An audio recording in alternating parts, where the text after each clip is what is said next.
Rail স্টেশনে আসলাম। তা আমার বোন বলতেছে, ভাইয়া তুমি আমাকে নিয়ে যে একটা চাকরি দিও, আমি চাকরি করব। আমি ভাবলাম সেটাই করি, আমার বোনটাকে একটা চাকরি দেবো। আমার পকেটে 10টা টাকা ছিল, 10 টাকা দিয়ে একটা রুটি কিনে নিয়ে আসলাম। নিয়ে এসে ভাগাভাগি করে খাচ্ছি।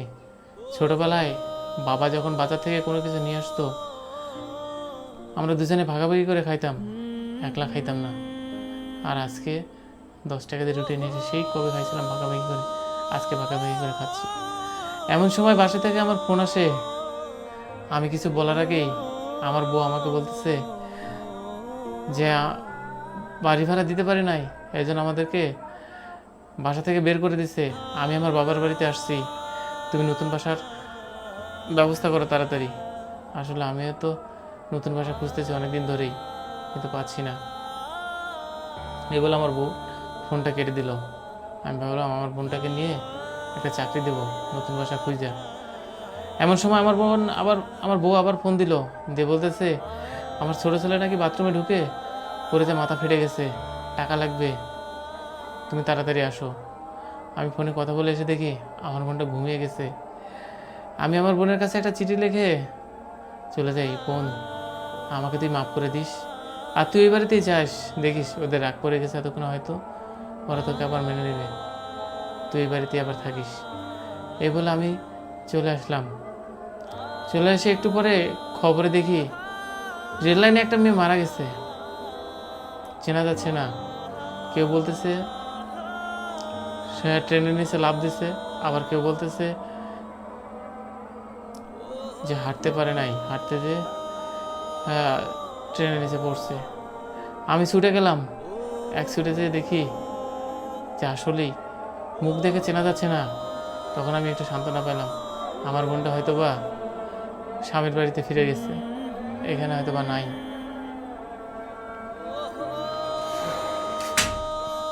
এই বলে আমি একটু শান্ত হইলাম, কিন্তু আসলেই আমার বোনটা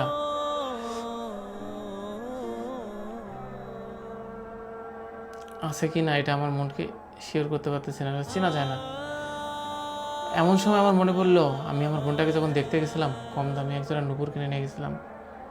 সেই নুপুরগুলো আমার বোনের পায়ে, পা দুটো শুধু দেখা যাচ্ছে, কম দামি নুপুর তো, নুপুর থেকে রং উঠে গেছে। তখন আমি বুঝতে পারি এটা আমার ছোট বোন। পুলিশ জিজ্ঞাসা করতেছে কেউ কে কে চিনো? তখন আমি বলতেছি হ্যাঁ চিনি, এক সময় কাছের কেউ ছিল, কিন্তু এখন অনেক দূরের। পুলিশ আমাকে বলতেছে আরে আপনি কি পাগল নাকি, এক সময় কাছের কেউ ছিল, এখন অনেক দূরের মানে? তখন আমি বললাম হ্যাঁ হ্যাঁ, আমি এমন একটা ভাই যে আমার বোনটার মৃত্যুর জন্য দায়ী। আমার বোনটাকে আমি এখানে ফালাই দিয়ে বাসায় চলে গেছি। হ্যাঁ আমি পাগল, এমন একটা পাগল যে কিনা আদরের বোনটাকে এত কষ্ট জেনেও নরকে ফালায় রাখছি। আমি তেমন একটা পাগল। আরে আমার তো ওর মরে যাও না, আমার মরে যাওয়া উচিত ছিল। আমার মতো ভাই এই দুনিয়াতে যেন আর কারো না হয়।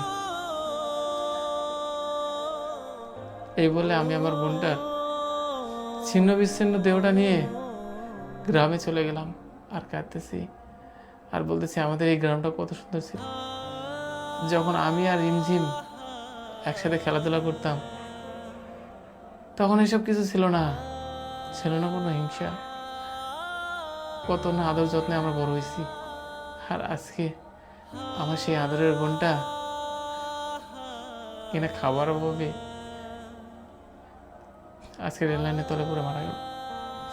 এই বলে কাঁদতে কাঁদতে আমি আমার বোনটাকে জড়িয়ে নিয়ে এসে গ্রামে নিয়ে এসে কবর দিলাম।